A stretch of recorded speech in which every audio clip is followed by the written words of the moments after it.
Традиция проводить в Абхазии масштабный арт-пленэр зародилась 6 лет назад. За этот период между участниками сложились теплые и дружественные отношения.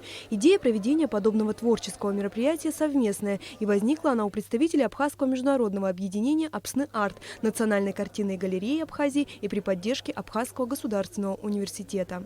С первого пленэра к нам начали приезжать с удовольствием из разных регионов и городов Российской Федерации. Цели и задачи арт-пленэра – это, конечно, обмен опытом среди преподавателей, а также и среди учащихся студентов. Они получают колоссальный опыт работы на пленэре, так как наши гости и мы сами, учителя, преподаватели АГУ, проводим мастер-классы. В день открытия в фойе АГУ была представлена экспозиция работ, авторами которых являются участники пленэров прошлых лет. Рассматривая картины, можно узнать знакомые сухумские пейзажи и знаковые места столицы. Мы, приехав сюда, первый же день я повела своих новых друзей. Я говорю, так, нам надо обязательно сходить на Брехаловку, иначе как будто вы здесь и не были.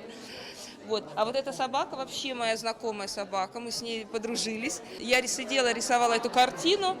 Она прошла туда-сюда, потом пришла вот так рядом со мной, сидела, у меня даже фотография есть, и смотрела, как я заканчиваю картину. То есть это вот реально существующая собака. Арт-пленэр в первую очередь направлен на организацию профессионального обмена между художниками. С большим удовольствием в Абхазию приезжают мастера кисти из республик Северного Кавказа. Я сюда уже 5-й год езжу на пленэр. И здесь мы общаемся с талантливыми художниками разных жанров абсолютно. Это очень полезно для художников, для студентов. У вас замечательные дети, замечательные студенты.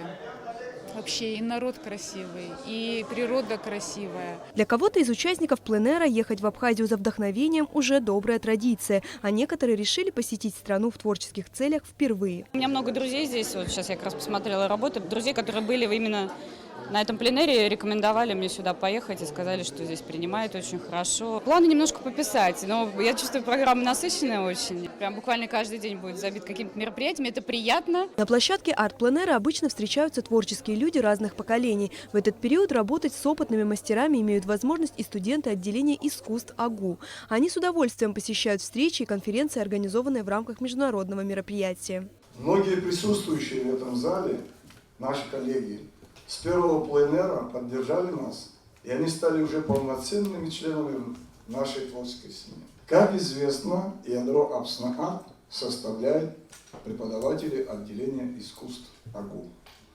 Я искренне рад приветствовать вас, дорогие друзья, от имени всего нашего коллектива.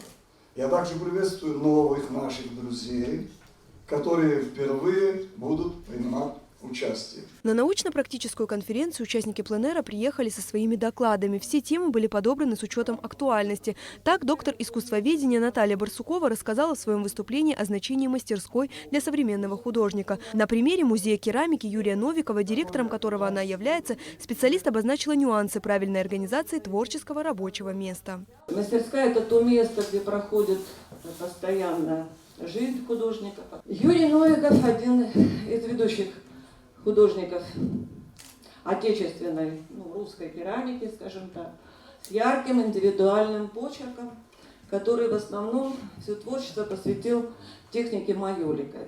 Керамика – это один из самых сложных видов искусства. Техника после сырой эмали, то есть после второго обжига покрывается белой эмалью и производится роспись. Арт-пленэр «Краски осени» продолжит свою работу на протяжении недели. По его итогам в Сухуми состоится отчетная выставка. Амелия Бисмарк, Степан Мартиросян, Абхазское телевидение.